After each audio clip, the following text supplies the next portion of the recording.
যশোরের মরণ ফাঁদ হয়ে দাঁড়িয়েছে ভবদহের জলাবদ্ধতা।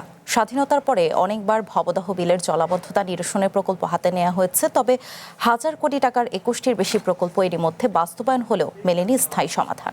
সবশেষ 2025 সালে নেওয়া 140 কোটি টাকার নদী খনন প্রকল্পেও ভাগ্য ফেরেনি এলাকার মানুষের। টানা বর্ষণে আবারও পানিবন্দী হয়ে পড়েছে শতাধিক গ্রামের লাখো মানুষ। AKS অর্জন করল গিনেস ওয়ার্ল্ড রেকর্ডস। AKS যশোরের ভবদহ বিল, যা ছিল একসময় এই অঞ্চলের মানুষের জন্য আশীর্বাদ। ভবদহ দিয়ে 27 বিলের পানি নামত নদীতে, অথচ অভয়নগর, মনিরামপুর ও কেশবপুরে 4 দশকেরও বেশি সময়ের পুঞ্জীভূত দুঃখ এখন এই ভবদহের জলাবদ্ধতা। যেদিকে চোখ যায় শুধু পানি আর পানি।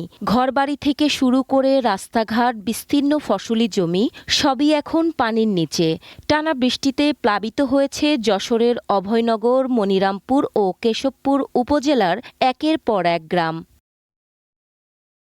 গত 4 দশকে ভবদহের অভিশাপ থেকে মুক্তির নামে নেওয়া হয়েছে 21টিরও বেশি প্রকল্প। নদী খাল পুনঃখনন আর পানি নিষ্কাশন উন্নয়নের ব্যয় হয়েছে হাজার কোটি টাকা, অথচ হাজার কোটির হিসেব মিললেও মেটেনি মানুষের দুর্দশা। 3 গ্রামের ভিতর বোধহয় একটি বাড়ি জাগ্ন আছে, একটি বাড়ি, আর সব জলমগ্ন। এখানে যে প্রকল্পগুলো নেওয়া হয়েছে সে প্রকল্পগুলো দুর্নীতি হয়েছে, কোনো কাজে আসেনি। বর্তমানে চালু থাকা 140 কোটি টাকার নদী খনন ও পানি নিষ্কাশন প্রকল্পের কার্যকারিতা নিয়েও প্রশ্ন উঠেছে। শিক্ষা প্রতিষ্ঠানগুলোতে পানি উঠায় ব্যাহত হচ্ছে স্বাভাবিক কার্যক্রম। দীর্ঘদিনের এই ভোগান্তি থেকে মুক্তি পেতে টাইডাল রিভার ম্যানেজমেন্ট চালু ও আমডাঙ্গা খাল পুনঃখননের দাবিতে আন্দোলনও করেছেন ভুক্তভোগী শিক্ষক ও শিক্ষার্থীরা।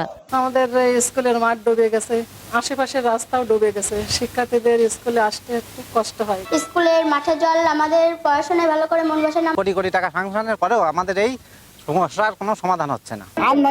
সংস্কার করে দিলে আমাদের সমাধান হবে। এলাকাবাসী ও আন্দোলনকারীদের দাবি, পানি উন্নয়ন বোর্ডে TRM বাস্তবায়নে টালবাহানার কারণেই প্রতি বর্ষায় ডুবছে ভবদহ। সরকারকে আমরা অবিলম্বে জনগণের মতামতের অধীনে আপনার TRM কার্যকর করার কথা বলতে চাই। সেনাবাহিনীর তত্ত্বাবধানে নদী খনন ও স্লুইস গেট দিয়ে পানি অপসারণের কাজ চলমান রয়েছে বলে জানান এই কর্মকর্তা।